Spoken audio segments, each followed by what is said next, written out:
The information contained in this tutorial video can also be found on the Stern Center for Research Computing website at scrc.stern.nyu.edu.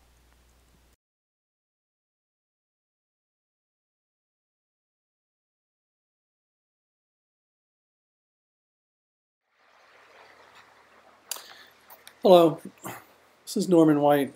I want to prepare just a little short video on how to use Hadoop at Stern and how to access our small Hadoop cluster and move data into it. In other videos, we'll show you how to move data into Hive and create tables and stuff. But this is just a very short introduction to Hadoop. So the first thing you need to do with Hadoop is you need to connect to our head Hadoop node, which is the node from which you can issue all the Hadoop commands and interact with our cluster.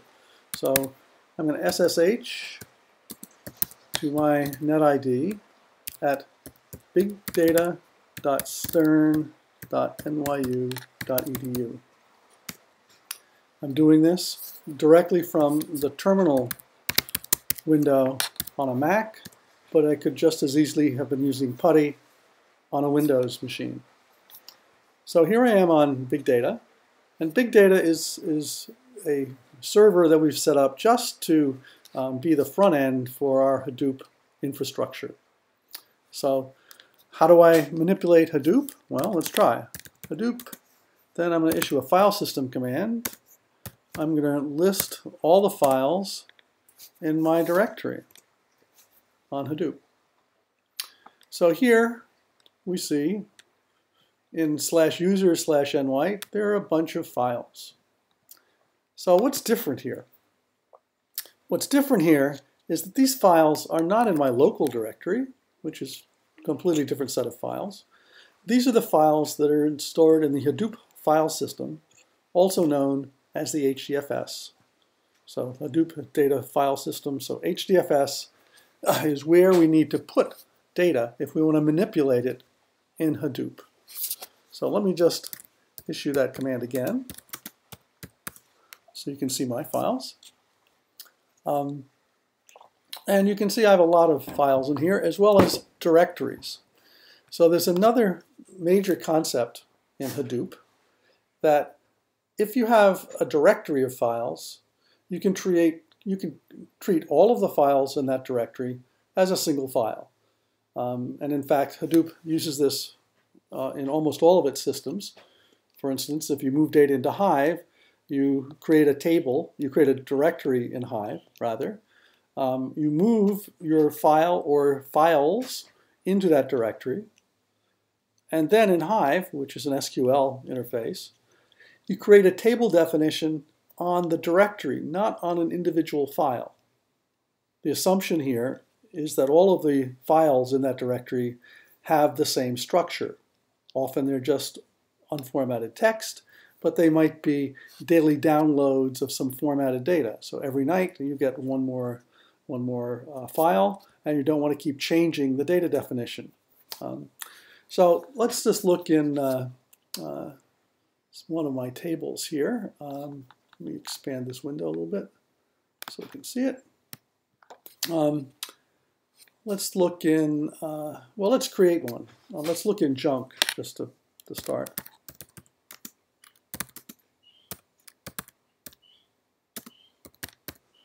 And notice I just have to give the name of the directory. I don't have to put /user/ny. It defaults to that. And there's nothing in junk, so let's get rid of it.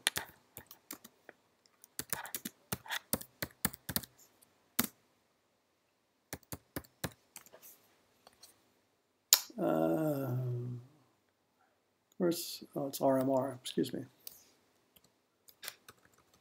So the file system manipulation commands are similar but not quite identical to Unix or Linux. Okay, so now user ny junk is gone, so let's create a new one.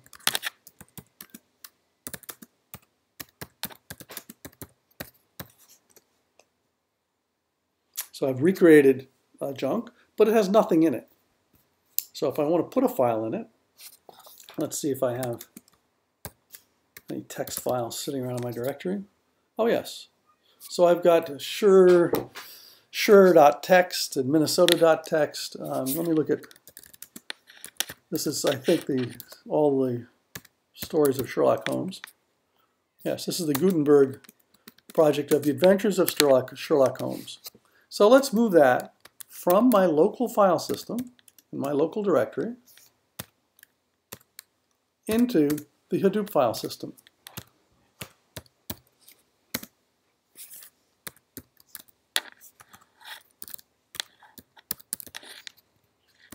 What was it? Sure.txt, right?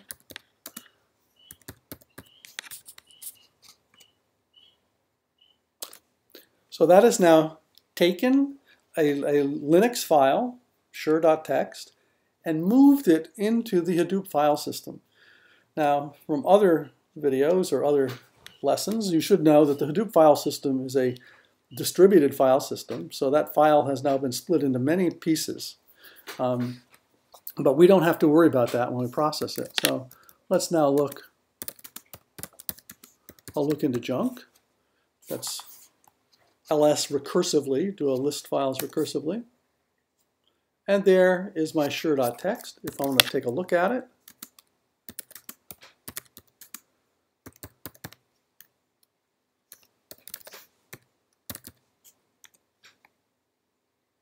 and there it is.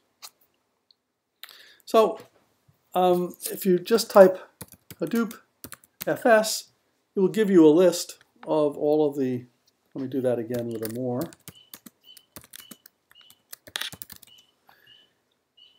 And more didn't work. Let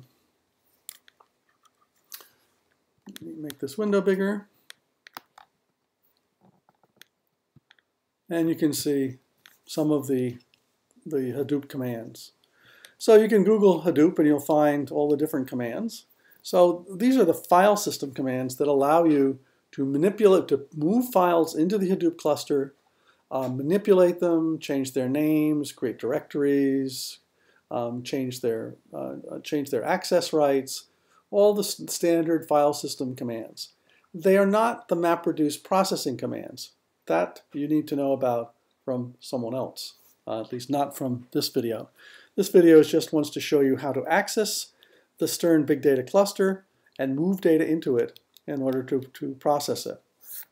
So that's all for now.